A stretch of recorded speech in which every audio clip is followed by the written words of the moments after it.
મહેસાણાના વિજાપુરનો નકલી પનીર માફિયા ઝડપાયો। મહેસાણા એલસીબીની ટીમે નકલી પનીર માફિયાને ઝડપ્યો છે। પનીર ફેક્ટરી પર પત્રકારો પર હુમલો કરાયો હતો। આરોપી દિનેશ પટેલને ગાંધીનગરમાંથી દબોચ્યો છે। એલસીબી ટીમ અને વિજાપુર પોલીસની આ સંયુક્ત કામગીરી છે। વિજાપુરમાંથી શંકાસ્પદ નકલી પનીર ઝડપાયું હતું। હુમલા બાદ આરોપી દિનેશ પટેલ ફરાર થયો હતો।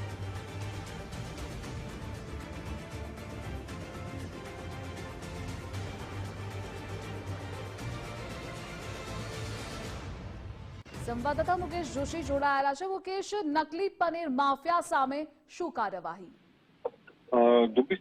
વાત કરવામાં આવે તો કહી શકાય કે ફૂડ વિભાગ દ્વારા જે એક વિજાપુરની અંદર ડિવાઇન ફૂડ નામની પેઢીમાં જે છે રેડ કરી હતી ને ત્યારબાદ તેમાંથી 600 કિલો ઉપરનું જે પનીર જે છે ખાસ પકડાયું હતું ને ત્યારબાદ બીજા દિવસે સવારે વહેલા 2 ન્યૂઝ ચેનલના પત્રકારો જ્યાં ત્યાં કવરેજ માટે પહોંચ્યા હતા અને જે કહી શકાય કે સમાજનું એક પ્રતિબિંબ કહી શકાય પ્રકારનું કામ જે છે પત્રકારો કરી રહ્યા હતા ત્યારે ડિવાઇન ફૂડના માલિક જે છે એમના દ્વારા બંને પત્રકારો ઉપર જીવલેણ હુમલો કરવામાં આવ્યો હતો અને ત્યારબાદ હુમલો કર્યા બાદ જે જાનથી મારી નાખવાની ધમકીઓ પણ આપી હતી અને ત્યારબાદ જે છે કંપનીનો માલિક જે છે ફરાર થઈ ગયો હતો અને ત્યારબાદ પોલીસ દ્વારા વિજાપુરમાં પત્રકાર દ્વારા વિજાપુર પોલીસ સ્ટેશન પહોંચી અને ગુનો નોંધાયો હતો અને પોલીસે 307 કલમનો વધારો એટલે ઉમેરો કરીને ખાસ એના ઉપર એક્શન મોડમાં પણ આવી હતી અને ત્યારબાદ કહી શકાય કે 24 કલાકની અંદર જ પોલીસ દ્વારા સરાહનીય કામગીરી કરી છે અને જે ભાગેડુ હતો અને જે કહી શકાય કે જે લુખ્ખા તત્વોમાં જેની ગણના કરી શકાય એ પ્રકારના જે પનીર માફિયા એટલે ડુપ્લિકેટ પનીર